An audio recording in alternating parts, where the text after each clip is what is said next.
Here we go. Thank you so much, you guys, for being here. It's a treat to have a chance to connect with you in this way, and happy to be continuing to evolve and present these sessions on meditation, mindfulness. So, over the last few weeks, we've been doing a lot of these preliminary practices, and this week I'll sort of finish out this preliminary explanation of just basic mindfulness meditation on the breath and on the body. But we'll come back to this as a theme again and again. So it's we'll keep doing this as the basic preparatory meditation, but then get into other topics to have a broader view of different ways we can work with our mind. The basic practice we've been doing before, always to get started, is just becoming aware of the body. And I've appreciated this Search Inside Yourself program that I attended recently. They really emphasize this quick 1-minute practice, this three breaths practice. So we'll do that just at the beginning and just notice, and then we can continue to basically repeat that same practice a few times for this preliminary meditation. So I'll guide us through this practice. Again, it's just a rhythm of 3 breaths, but you can just do it one time in 1 minute, or you can keep doing it repeatedly. All right, so for this practice of meditation, we just find a comfortable position. We can have our eyes open or closed as long as we're not distracted by the things around us. And we begin just by taking one good breath in and out, and just becoming aware of the feeling of our breath.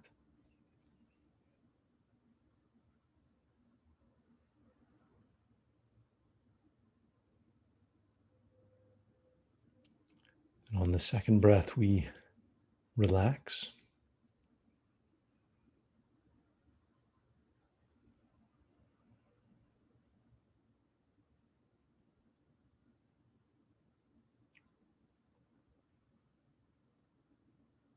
And on the third breath, we ask ourselves, what is important now?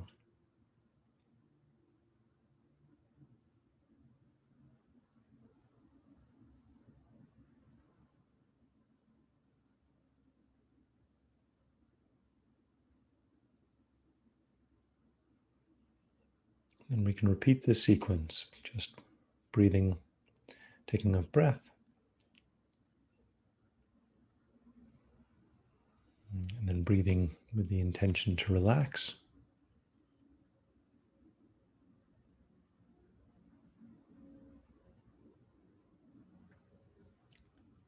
And then just asking ourselves with the third breath, what is important right now?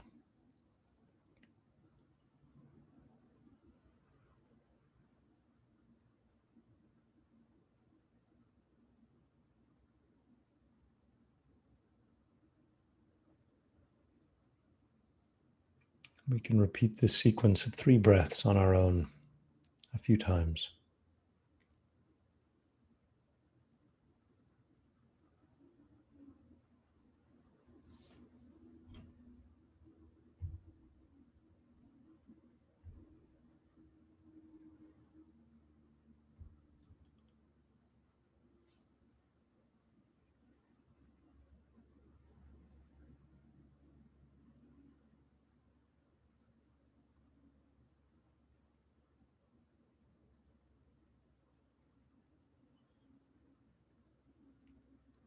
Just taking a breath in and out.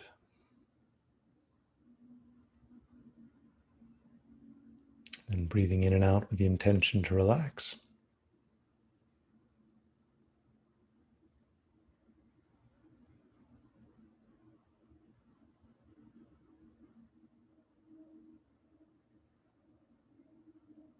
And then breathing in and out, asking ourselves, what is important right now?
And then we can open our eyes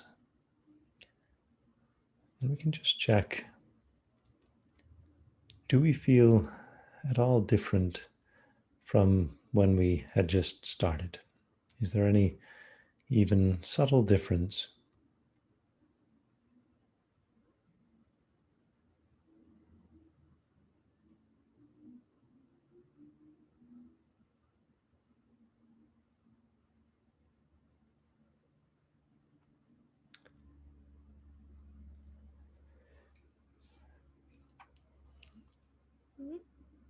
So these very short practices, these short meditation practices, they were referred to in that program as micro practices, which is really just a nice description, something you can do in 1 minute or 2 minutes, something, or 3 minutes, something like that. And I think one of the things that can be a little bit daunting or problematic with meditation is we develop a little bit of like a competitive mindset. And I've talked about this a bunch of times before, but we think we should be doing it like this, or it should be a certain length, or not sure if we're good at it or not, and so forth. But the idea with a 1 minute meditation is if you can get even just a slight feeling, then that feeling, you are your own best judge of whether things are working well or not. Like you're the one who knows if it's working or not. And we cannot discount our own experience, partly because that's the whole point with meditation, is to figure out what is our own internal experience. So our own internal experience has a huge impact on our decision-making ability, on the way we act or react to situations. And we can be impulsive or irritable or short-sighted or driven by fear without even quite realizing that that's the case, right? Like if I were to ask, do you often make decisions, driven by fear?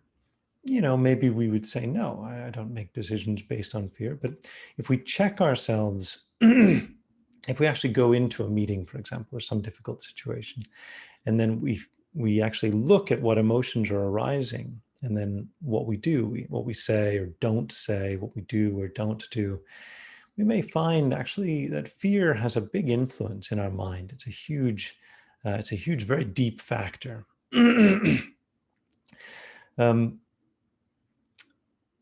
I was struck in at different times in the past. I'd heard people make reference to this vagus nerve. A vagus nerve is a very, very long nerve that goes from the very base of our brainstem and basically coils around all of our internal organs. And what struck me when I looked at some diagrams of this nerve, and this vagus nerve is very, very tied to our sympathetic nervous system and our parasympathetic nervous system, our stress or fight and flight reaction nervous system versus our relaxation response nervous system, the parasympathetic nervous system. So I was really struck by how most of the nerves in your body, they go down through the spinal cord and branch out from the spinal cord. They come out, each rib and so forth. But the vagus nerve just comes straight down from your brainstem, not through the spinal cord. And it just kind of wraps around your aorta, wraps around your heart, your lungs, your stomach, your intestines, your spleen, your pancreas, all these inner organs that we never, ever, ever, ever think about, right? But that we're dragging around with us all the time, right? But all of these organs, they're basically, they're the inner architecture of our body. They're the things that handle our, blood sugar levels. They're the things that handle our ability to be healthy as an individual. They respond to stress and they hold stress in our body, or they respond to relaxation and they generate a feeling of well-being. There was the guy who discovered neurotransmitters. They basically figured out a way to stimulate some stress in the heart of a frog, I think. And then they extracted some of the juice, the liquid from inside their heart. Is terrible. You shouldn't do this to animals. But anyway, they learned things. They extracted that juice and they put it into the heart of another frog. And they found that their own heart rate, that frog's heart rate began to speed up, right? So we actually have this juice inside of us, like this liquid that's actually full of these neurotransmitters, not just in our brain, of course, definitely in our brain, but also in our body and through the nerves and so forth in our body. And so the vagus nerve is very, very associated with your experience of relaxation versus stress. And so often they say when you just take a deep breath in and then relax, one of the things that's happening is you're stimulating the vagus nerve, almost just like a little bit of a massage, right? Um, and that triggers this internal reaction because we're not that complicated. Humans are not actually that complicated. Like if you pet an animal, you'll feel more calm. We're that simple, right? That's all it takes. Even a stuffed animal. People have stuffed animals, right? Because if you pet them, you feel a little bit better. And so we pride ourselves on being very rational and sophisticated, and we have fancy jobs and so forth. But on one level, we're very basic creatures, but we need to learn how to work with these very basic creatures that we are. And in particular, we need to learn how to stimulate this relaxation response in our own mind so that when we're calm, we can make more wise decisions. So we think better. We literally reason and think better when our minds are calm and relaxed. Which is why going in for exams are so difficult, right? Because they put a lot of pressure on you, and then you have a lot of stress, and then you actually think worse. You don't think as well. The answers that you knew before you went into the exam, sometimes you forget if you have a tendency to panic. Anyway, so my wife told a story. She also teaches meditation classes sometimes, or twice a week also. And she told a story, and she gave me permission to tell the same story because, but I thought it was really wonderful. And it's a story about she and I went to a beautiful sea cliff in San Diego called Sunset Cliffs. We went out there and just sat and watched the sunset, as you do. And as we were sitting there, there was a young couple there, not even 20 years old, 18-year-old girl, boy. And they had a little puppy, really little baby, young puppy, just on a little string and so forth. And the girl was holding the leash on the puppy. And the girl, the puppy was kind of dragging around and feeling a little bit tired, and the ground was hot and kind of poking and so forth. And the puppy was a little bit uncomfortable, but the girl was totally focused on the boy that she was with. She was just totally, engaged in conversation and, trying to pay full attention to him and so forth, and basically dragging the little puppy around. And my wife was a bit tempted to, to tell her off a little bit. Hey, pay attention to this little puppy. It's not comfortable. It's tired. You can tell. You're basically dragging it by its neck.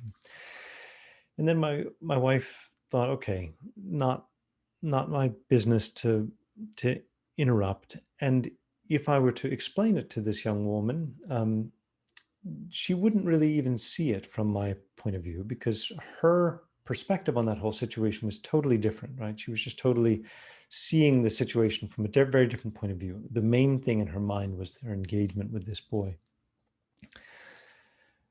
And so she found that alone just interesting, just reflecting on how we see the world totally differently depending on what we're putting our attention on. If you're putting your attention on something, you naturally learn more about it. And so she was giving all this attention to the boy. They were sort of learning more about each other.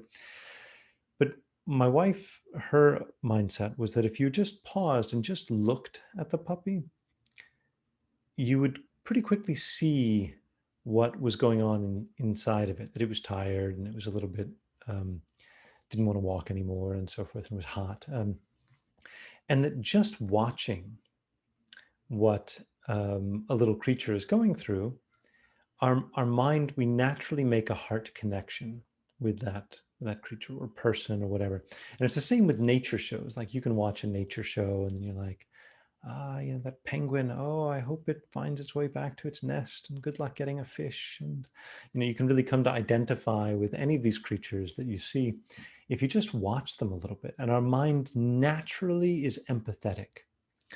If you look at someone and pay attention to someone that you work with or live with, or a neighbor or something like that, and you just pay attention to them, you naturally begin to get a little bit drawn into their story, a little bit absorbed into their story and appreciating what they're experiencing. And you begin to get that empathetic connection where we actually kind of feel what they feel.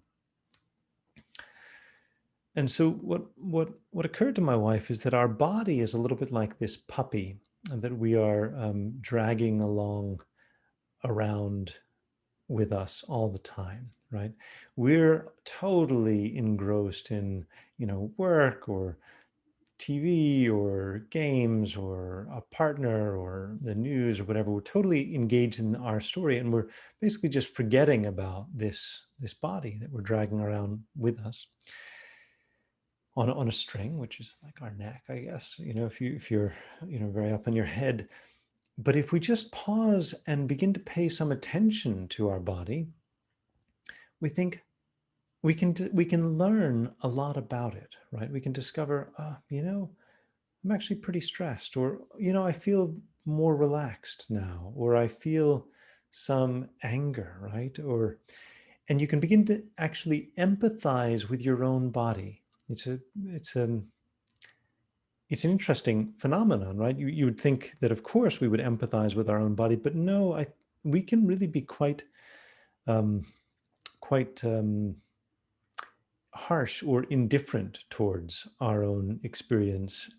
And we sometimes do it because we're very driven and we think we need to get things done and we can ignore what's going on. But sometimes we're less sympathetic to ourselves than we might be to others. If somebody comes to you and says, I'm really tired and I need to take a break, what would we say? I mean, we're probably a kind person. We'd say, oh, go take a break, right? Sure, of course. Yeah, you've had a long day, go rest and so forth. But if our own body is like a little bit tired, we might be like, no, what are you doing being tired? You shouldn't be tired. And there's like these different judgments that can come in, and a little bit whipping ourselves, right?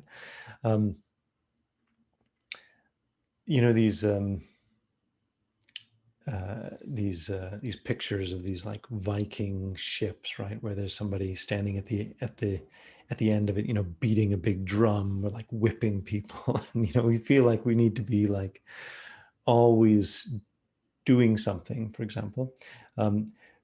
But it's not necessarily always the most effective approach to just be push, go, go, go.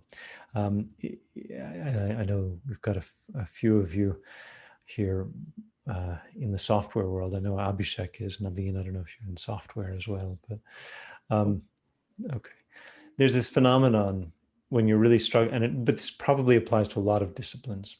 There's a phenomenon where if you're really, really stuck on a problem, you've been struggling with it for a while, number one best thing you can do is go take a walk, right? Or go take a nap, or just talk through it with a friend, or something. Just step away from the problem. So sometimes just pushing like forward is not the right way to go. But we need this kind of sensitivity, becoming aware of our internal states if we're going to want to make wise decisions. So there's the Search Inside Yourself program began by making some reference or some shout out before the word shout out's kind of a new word, but shout out to Viktor Frankl before people used to be saying shout outs. But Viktor Frankl was one of the early psychotherapists or psychiatrists who really advocated for the practice of intentional control over our reactions, that between stimulus and response, there's an opportunity for us to change our response and to move from being on autopilot to being in full control of our attention. So I wanted to just share fairly quickly, share a couple of slides here with you. So I'd shared this in the past before this on the topic of mindfulness. Mindfulness is paying attention to what's happening in the present moment, in the mind, body, and external environment with curiosity and kindness. And I've mentioned this OODA loop, right? And then this more detailed version of the OODA loop, where basically we have all of these decision-making criteria happening in our mind, like our cultural traditions, our genetic heritage, information, conscious processing, previous experience. And here's the stimulus, right? What we observe, what's happening around us. We make decisions, and sometimes we make them very, very instinctively. And this is the orient phase, observe, orient. It's here where we may need to spend a bit more time, be a bit less impulsive, and understand things differently. And this is where the magic happens, changing what's going on in terms of our orientation, our mental model of the world. And this is what enables us to make better decisions. Although we tend to think about our life in terms of, like if you're like myself, a worker bee, we tend to think, okay, well, I'm supposed to be just working. And we tend to think that the benefit that we bring to the people around us or our organizations and so forth is just incremental, right? We bring, an hour of benefit at a time. But it's not really like that. Where we bring benefit is by making good decisions. So the value for ourselves, the value for the people around us, the value for our organizations of making a good decision is enormous, right? That's probably the single biggest. I apologize because I'm coming from this business context, but there's the highest return on investment is in making good decisions, not in bad decisions, right? Because when you make a decision, you're really stuck with the consequences of that potentially for a long time. So this is where mindfulness comes in, becoming aware of our internal reactions, more consciously aware of the phenomena around us, inside us, outside us, so that we can make better decisions, so we can take better actions, so that we can find more satisfaction in life and be more effective and benefit others more effectively. So mindfulness, often there's two aspects to this. One is focused attention, and the other is diffuse awareness. And it's a funny blend, these two, having both focused attention and also diffuse awareness. And the analogy traditionally was given of someone who was guarding the gate to a city. So imagine someone sitting like up on a parapet up above the gate, and they can look for a wide, to a wide distance around, but they need to be paying attention to what's happening at the gate at the same time. So if someone is on guard in that sense, it's not necessarily a stressful experience, but it is an experience where they're paying attention, and they're paying attention in two ways. They have focused attention. For example, they're paying particular attention to what's coming through the gate. But they also have a diffuse awareness. They may, at their best, if their minds are fresh and sharp, they're aware of their circumstances as well. And in meditation, we can emphasize both of these at different times, not necessarily at the same time. Sometimes maybe we can get the hang of doing it at the same time. So when you are meditating on your breath in a very intent way, like just counting your breath or something like that, that's what you could call focused attention. Or if you were trying to maintain a particular mindset or attitude, that is focused attention. But diffuse awareness is when you're just being open-minded and trying to take in information about your circumstances, like your body, or just noticing, for example, what feelings are arising right now. Are we happy? Are we sad? Are we grieving? Are we tense? Are we joyful? Are we angry? What's going on?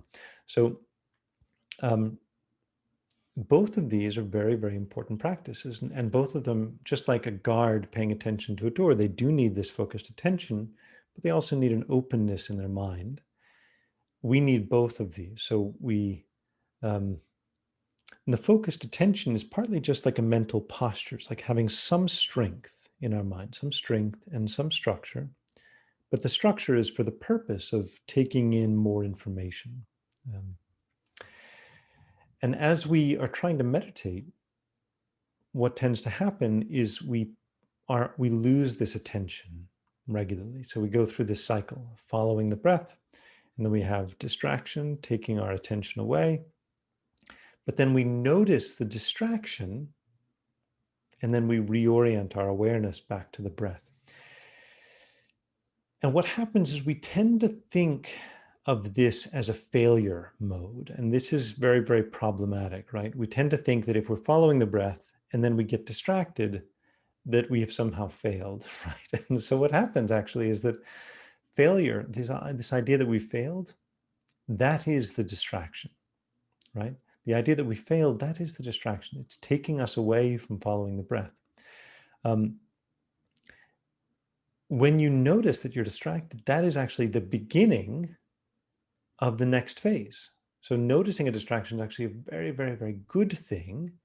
Noticing a problem is a very good thing because it's the start of reorienting your awareness back to following the breath. What happens if you take this as like a cycle of failure, like reinforcing the idea that you're, oh, I'm no good at this, right? It's just, it quickly falls apart. But if we take this as a cycle of encouragement, right, where every time we forget about the breath, or every time we lose our temper, or every time we act impulsively, all of these are actually the start of our reorienting our awareness, for example. Then what we're doing is we're dealing with failure in a constructive way. We're dealing with failure in a very, very positive way. Okay, so diffuse awareness, you can describe this as being opening our mind to whatever's appearing and noticing without judgment. So opening our mind to whatever's appearing and then noticing without judgment.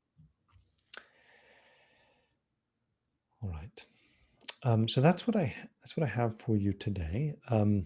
But what I thought we could do is to take some time together for meditation, just trying to feel both aspects of this focused attention, but also the diffuse awareness, and getting some feeling for both of those. And in particular, this cycle, when we're practicing focused attention, the cycle of noticing distractions and being delighted when we notice that we're distracted, right? That is a good thing. It's a good thing to notice that you're distracted, because it is the start of this next round of practice. Like a cycle has no clear beginning. It begins wherever you are in the cycle. Okay.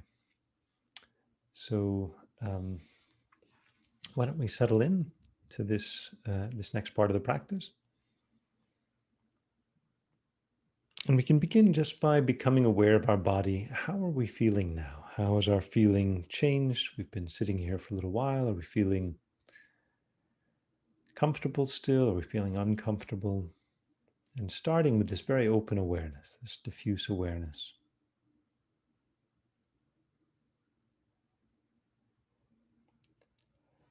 We feel the room around us, the air, our body.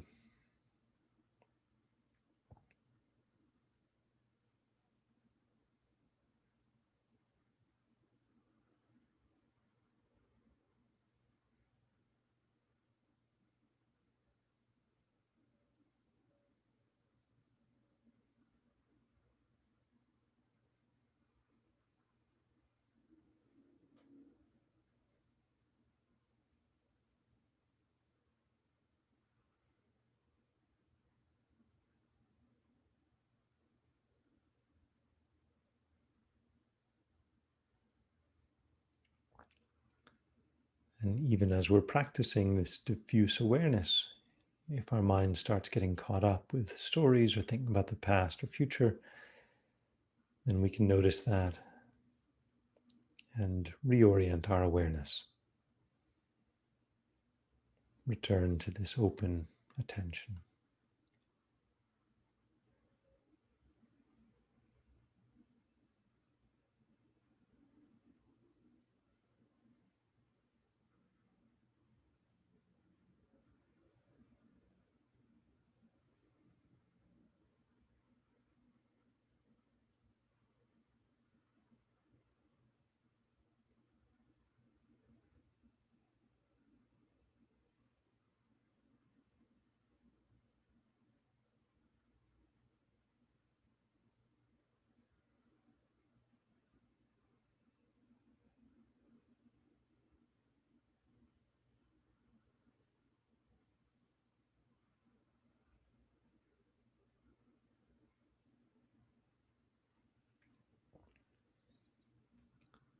We can become aware of our feeling, the feeling of our breathing, but just in general, not any particular part of the breath, just whatever feelings are arising from our breath.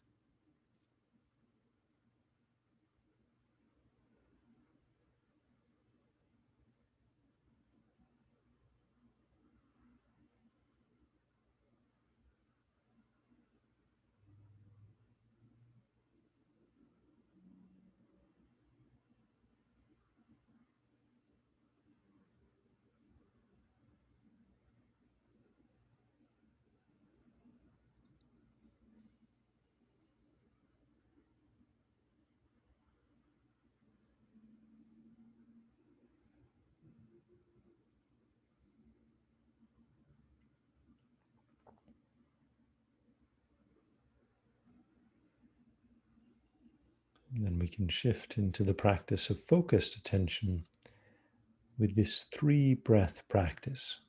In the first breath, we just notice the breath.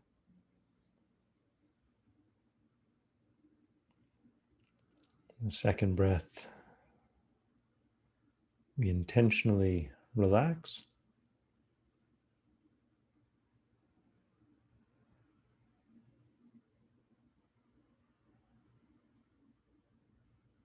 And on the third breath, we ask ourselves, what is important right now?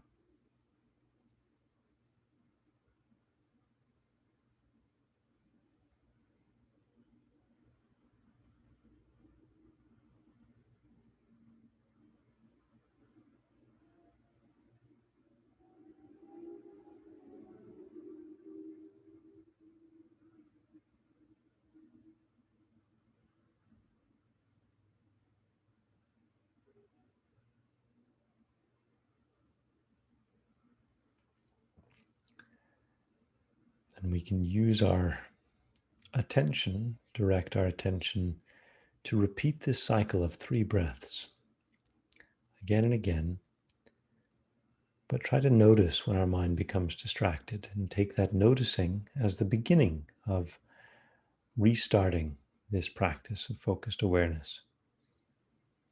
Every time we lose the thread, we notice and return to this practice, this 3 breaths. First, just breathing in, then breathing to relax, and then breathing, asking what is important.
And focus on noticing whenever your mind becomes distracted.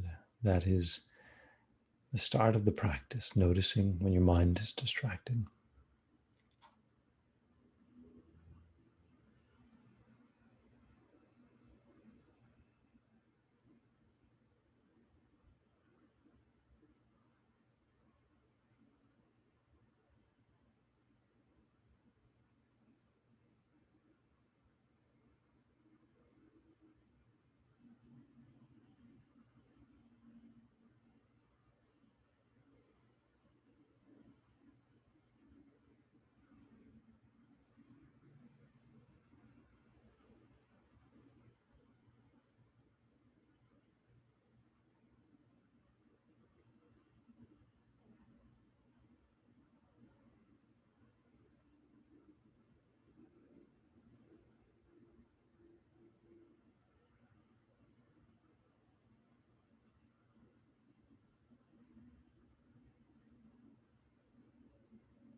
And then we can think just through our action of coming here, listening, applying effort to meditate and so forth. We have taken our mind in a different direction. We've taken our life in a different direction. We've moved our life in the direction of controlling our attention, gaining wisdom. And so we can think, if we keep making decisions like this, how much benefit could we bring to ourselves? How much benefit could we bring to our world?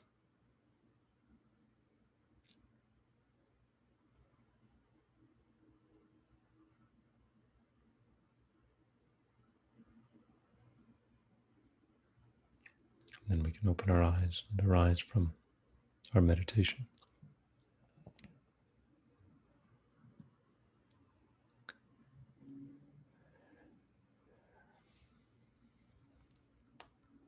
So we'll take just a few minutes for any questions. And then if you have a chance to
So my internet connection decided to